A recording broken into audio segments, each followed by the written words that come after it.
Hello, everyone, and welcome to our webinar on Gender Lens Investing in Action. We're here today with Samuel Baumgartner, your host, and Mariana BENARD. She has been the chairwoman of responsAbility's Gender and Diversity Committee, and even more importantly, she has been working closely with our investment teams around the world to push forward the topic of gender lens investing, and she continues to do that today. So, a little bit of housekeeping before we start. Everyone is muted. So if you have a question, please just type it into the chat and I will get to it, or we will get to it at the end of the webinar. And now a little bit about responsAbility. We are a sustainable investment house that specializes in impact investing. We invest in climate finance, of course, sustainable food production across the entire value chain, and microfinance and financial inclusion, such as fintech. I will now hand over to Samuel and Mariana, and I will jump back in for questions at the end. Over to you guys. Wonderful. Thank you very much for the introduction, Stacy. A very warm welcome to you, Mariana, from my side as well. Great to have you here.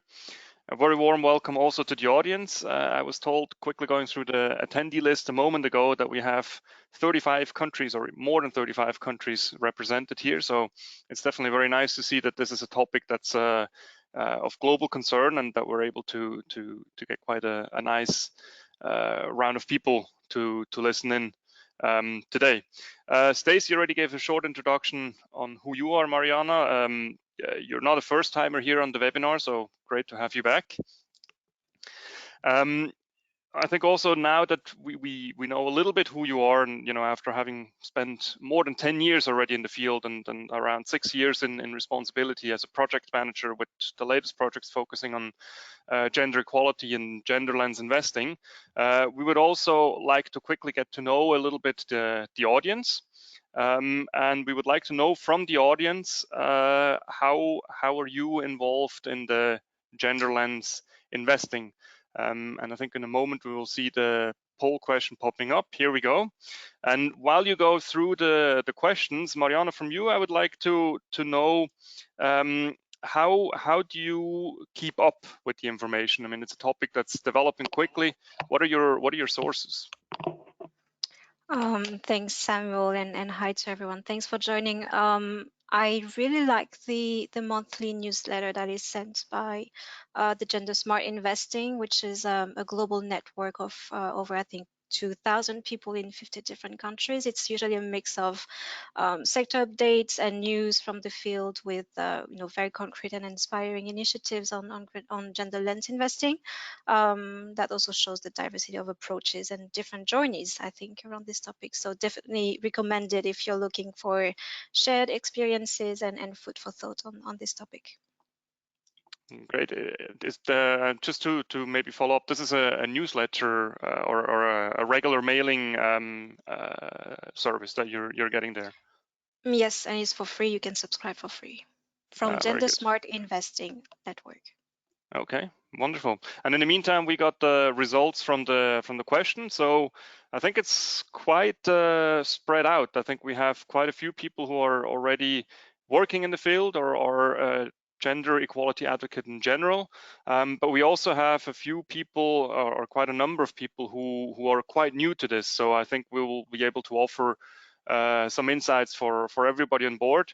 Any comments from your side on the results, Mariana? Are you surprised to see the results? No, I mean, not surprised, and definitely welcome to those for whom it's a complete new territory. I hope you'll find tips and insights that are useful for you today. Exactly. And I think to start off, exactly for those who are new to the topic, maybe, Mariana, could you give us a quick insight or a quick definition of what are we going to be actually talking about when it comes to gender lens investing, so that we can bring everybody up to speed? Yeah, sure. Happy to start with this. So gender lens investing, which is also sometimes referred to as gender smart investing, is actually an impact investment strategy where gender-based factors are deliberately integrated across investment processes and decisions in the same way as other factors. This can be with different objectives, and those include making better informed investment decisions, empowering women and girls in developing countries. It can also be to advance gender equality overall. So very concretely, investing with a gender lens can mean investing in women-owned or women-led businesses. It can mean investing in companies that promote workplace equality, investing in companies that offer products or services that improve the lives of women in a sustainable manner. And of course, it can be a combination of all of those. Okay, thank you very much for that. Given that we're now dedicating this session on gender lens, I think it'd also be important, now that we know what it's all about. Why is it actually important? Why does it make sense to invest in gender lens, and why does the approach make sense? Let me try to answer this question by asking you, Samuel, and maybe everyone on the line, if you know why women are 73% more likely to be seriously injured in a car accident.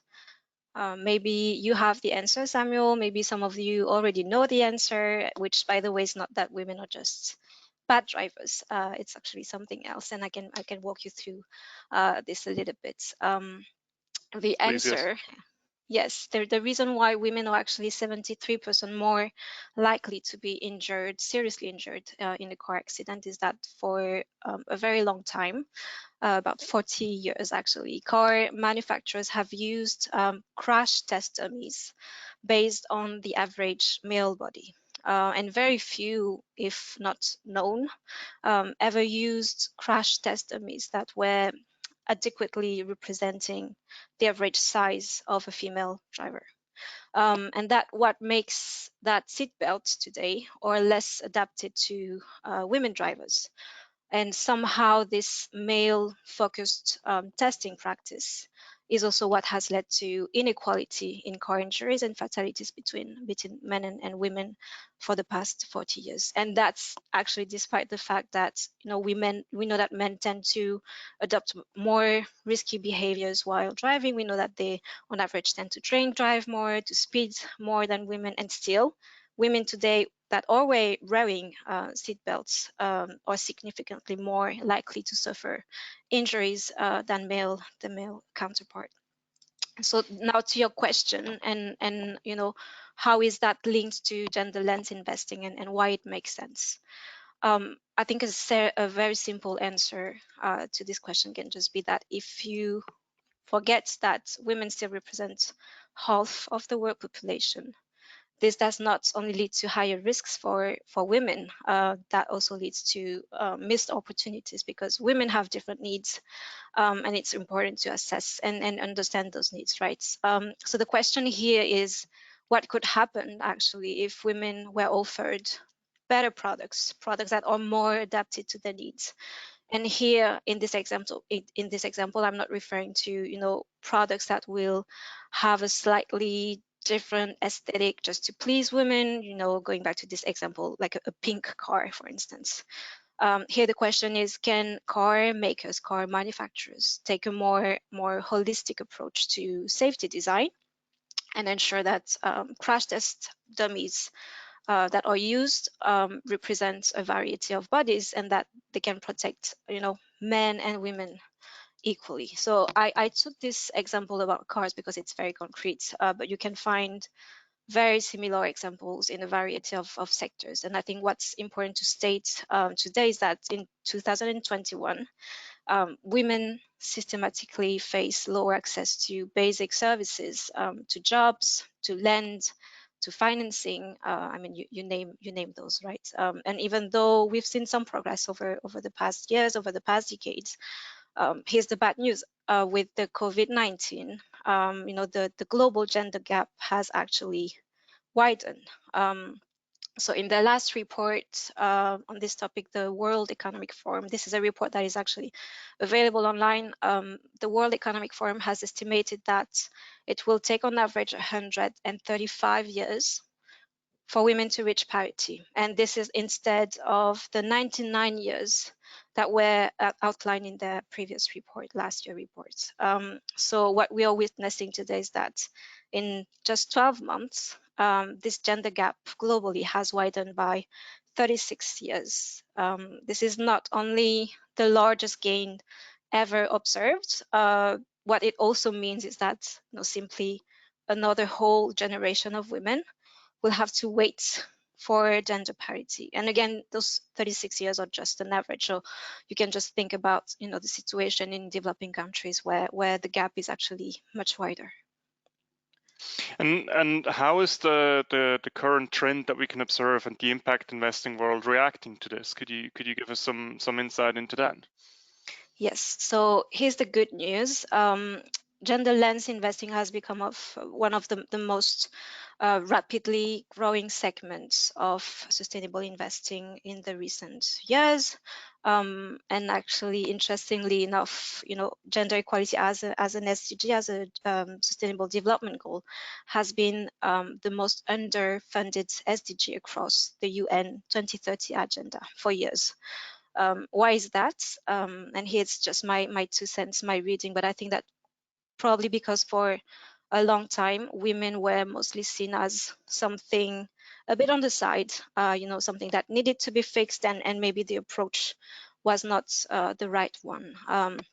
The finance and investment sectors being mostly male dominated, I think for quite some time, the question has probably been, why to invest in women just for women's sake. And I think this is what is changing today. Women are increasingly seen as part of the solution, and people have started to see the business case more and more.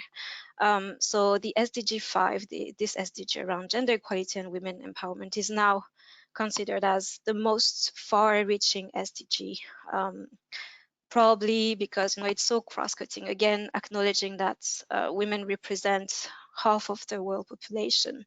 We know that tackling gender inequality could actually be the best way to meet all the other 16 SDGs and work a little bit as an accelerator. So again, I think here the question would be, what could happen if women could have access to better products or services, if they could play a stronger role in decision making, if they could be equally promoted, better represented, if they could earn equal salaries. I think here there's a growing evidence, and there's a lot of reports today that actually strengthen this business case. And the growing evidence here is that identifying effective ways to support women as entrepreneurs, as workers, as consumers actually amplifies both impact, social and environmental impact, but also return on investment. So yeah. Could you maybe give an example? I mean, I've heard of a couple of challenges and awards that are being handed out to acknowledge the progress. Could you maybe give some concrete examples on this? Yes, I mean, I think one concrete example of what is happening is, and I think I want to mention this because I think it did move the needle somehow, is that a couple of years ago, there's a core group of DFIs that launched the 2X Challenge, which is a global initiative to mobilize capital to support women in developing countries. And 2X Challenge here refers to the multiplier effect of investing in women. So what's important is that, with this initiative, we have now, let's say, standard criteria and frameworks, which really help with making sure that investors, including private investors, are now speaking the same language when it comes to gender equality and empowerment, and have more of a coordinated approach. And I think it makes even more sense today, also as a consequence of the COVID-19 pandemic, where women are actually expected to play a key part in economic recovery plans post-COVID. Okay, and I think at this point I would like to take an opportunity to direct the attention of our listeners also to the handout section, where you find the 2X reference guide that will also give you more details on this specific challenge that Mariana was now talking about. moving along a little bit, we've now had a look at what gender lens investing means, and on a broader scale, what it does and what the opportunities and challenges lie in. I would like to dive a bit into the topic of how do we approach it as an impact investment house. How do we apply gender lens, and to what extent have you been implementing certain projects and investments when applying the gender Yes. lens? So I think that gender has been a key area of focus for years for responsAbility, but today we do acknowledge that we need to increase our efforts, strengthen our commitment on this topic, and that's actually what we are currently busy with. We are developing and managing several investment products that have a gender lens today. So what we're also doing is actually to explore the complementarity of between gender and other impact topics. And as an example, the link between gender and climate, and specifically the role of women in building climate resilient economies, with the assumption somehow that building a sustainable future is not just about climate, but that interrelated social factors also need to be taken into account. So I can give you one very concrete example of how we do it, and here we are exploring the link between gender and health. And if you follow responsAbility on the social media, you probably saw that a couple of weeks ago there was this press release around the social bond, which is a new product that is now managed by responsAbility, that was developed with SIDA, which is the Swedish International Development Corporation, and the Danske Bank, which is the largest Danish bank. The objective of the social bond, this new product, is to contribute to the SDGs by mobilizing private capital to improve living and health conditions for lower income populations in developing countries. For instance, by reducing pollution, improving access to food, safe drinking water, improving access to sanitation and hygiene, for instance. So in the framework of this social bond, we also looking specifically at companies that can provide solutions to improve women's livelihood. And here I'm thinking of the Han Phuc Hospital, which is a hospital in Vietnam that is being supported through the social bond. So this hospital is committed since its creation to create a strong social impact, especially in the context where access to healthcare is difficult in rural and semi-urban areas of Vietnam.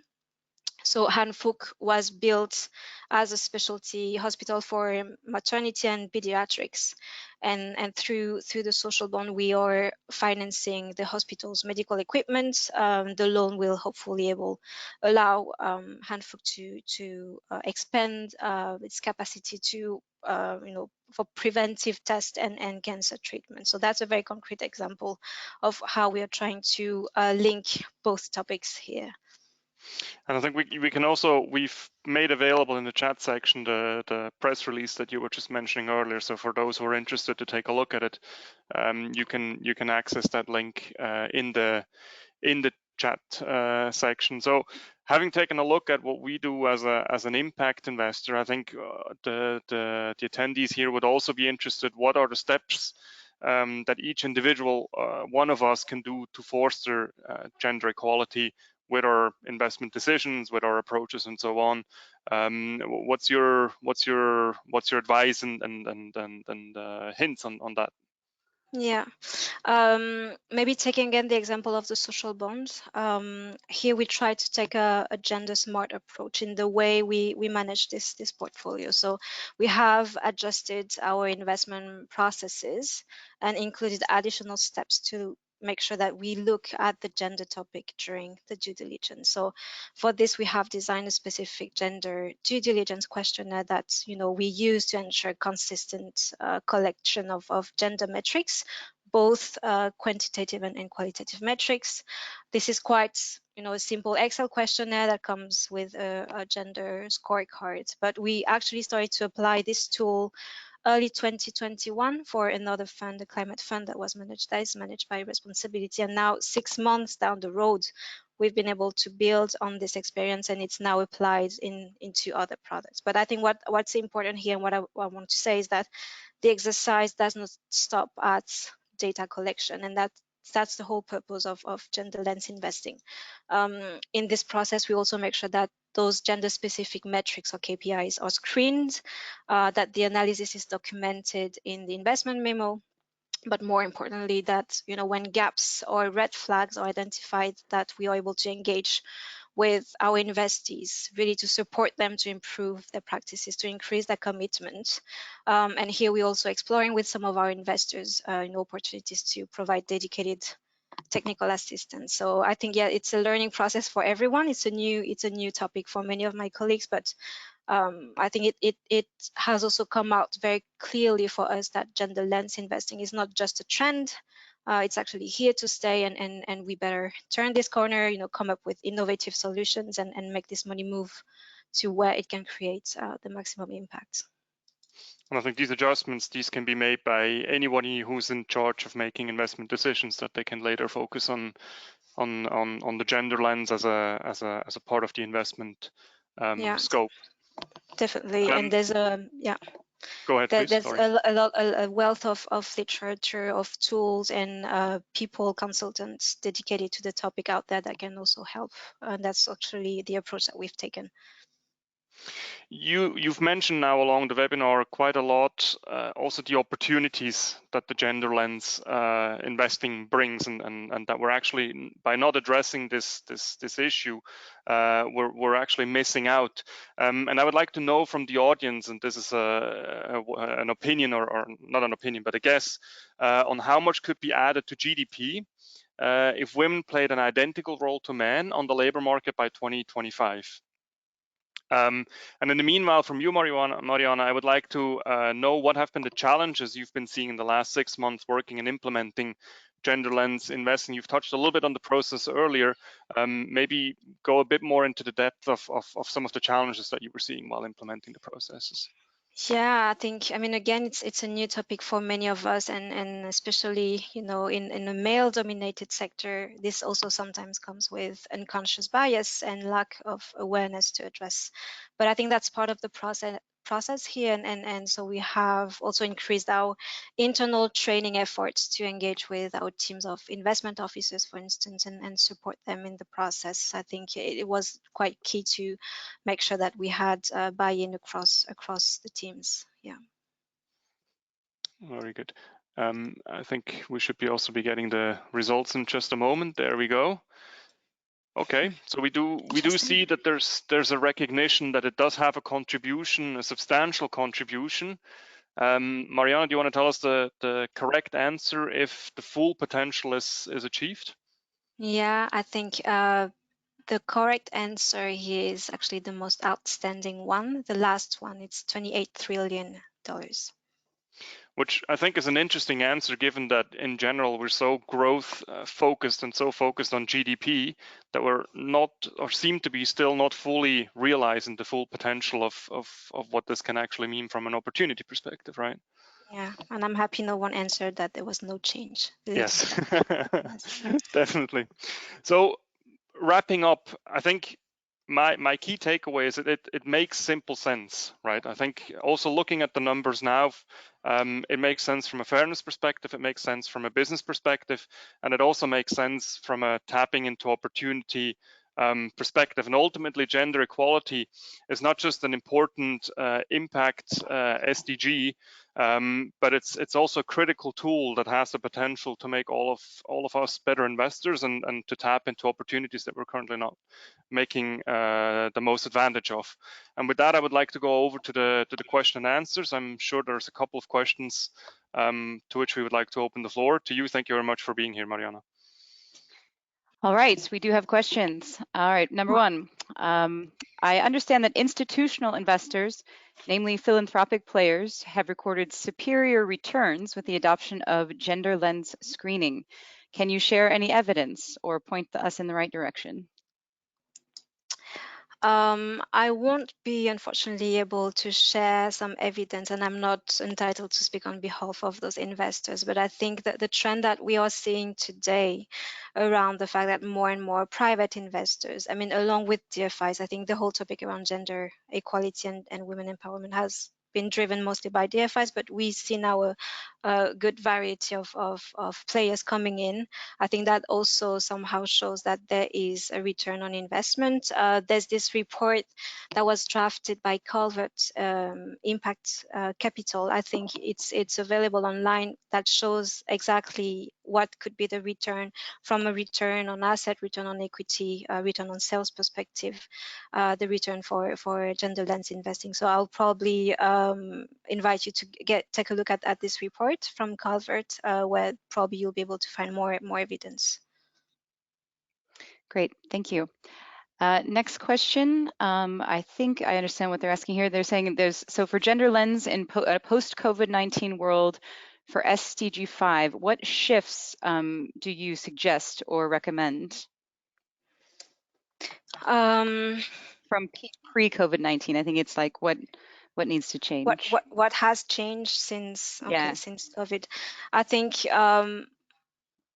for me, what needs to change is to strengthen this business case. Again, I think a lot of people are ready to consider gender lens investing and see it as an opportunity.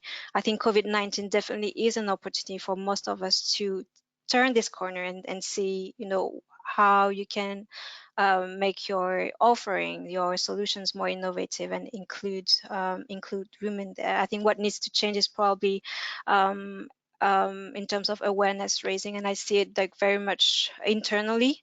Share this business case, because I think that's the main factor that will make things change, if people see an opportunity around this.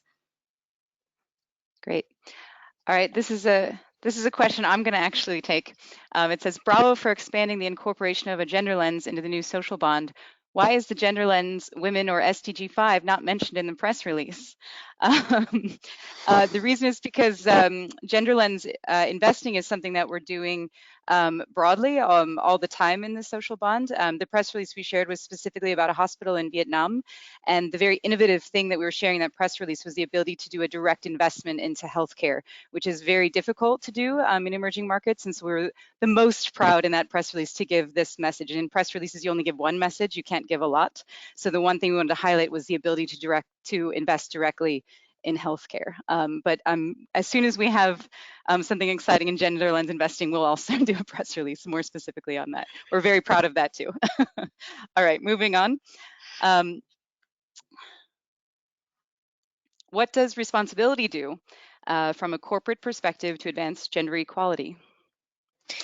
Good question. So we have actually, I mean, the whole question around gender lens investing has also triggered internal reflection at responsAbility. So we have now, and since actually last year, created an internal group, which is the Gender and Diversity Advisory Group, which mandate is really to support the executive management at responsAbility to push this gender equality topic forward internally, more from, I would say more from a HR point of view.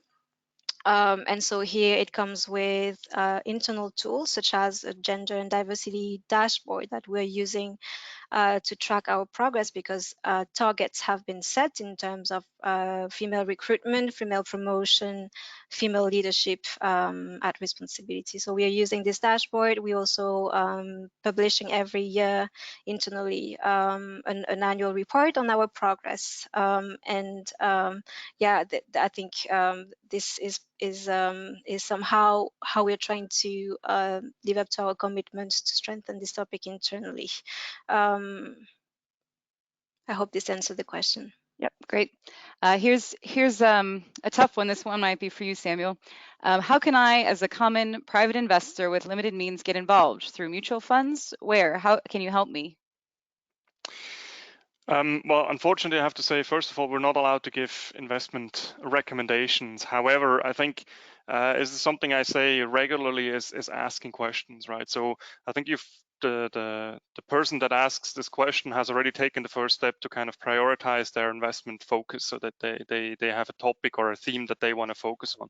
And I think the next step from there is to start looking for products or for investment opportunities that address this in the different ways. So one of it can be, as Mariana mentioned, for example, composition of the company. How many board members does the company have? How is executive management set up? How is senior and junior management set up, etc. Focusing on companies that have this, but also focusing maybe on companies or investment opportunities that further promote the whole concept of promoting and taking advantage of the opportunity that the gender equality provides. I know this is maybe a bit of a vague answer, but I think in the end, this is also something that you as an individual, you need to kind of find your way through and see which products and which opportunities work for yourself, because this is kind of individual based on your risk appetite, based on your interests and so on. I don't know if there's anything you would like to add to this, Mariana. No, I think we'll take it's one the more. perfect answer. Yeah, we'll take one more question and then we'll sign off. So here's another challenging one. Mariana, as you stated, women do not have access to traditional finance products, but sometimes the reason for this lack of access is because of cultural barriers. How can we bridge this gap? Good question. Good question. I don't have the answer. I mean, I do feel and see those cultural barriers very much in my day-to-day work. I think it helps to again share what could be a win-win situation, the opportunities and the benefits to engage in the offering of new products as well. We don't have a simple answer to this question. Cultural barriers are probably the biggest challenge that we need to address, and obviously all solutions need to be tailored to the context. The solution that we've come up with at responsAbility are very much tailored for our type of portfolio, our type of clients. But again, there's a diversity, a very rich experience that are being shared today in the sector. And again, maybe I should invite everyone to take a look at what Gender Smart Investing Network is able to share, because there specifically in terms of differences between equity funds and debt funds, funds specifically for emerging markets or developing countries, there are a lot of initiatives that have come up around this topic. Great. And then to close, one of our attendees would like to share that Parallel Finance tracks the performance and investment composition of publicly available gender lens funds at parallelfinance.com. So that's some also useful information. Thank you very much, Angela. That's a very good resource. Yes, that's a very good resource. And you can check also the LinkedIn page. There's usually every day something really interesting that they share about the topic. So another very reliable and interesting source. All right, our time is over, so we will let everyone go. Please follow us on LinkedIn. You'll always see our other webinars there, and wishing you all a great day. And if we didn't get to your questions, we will get back to you via email. All right, bye everybody. Thank you. Thank you, bye-bye.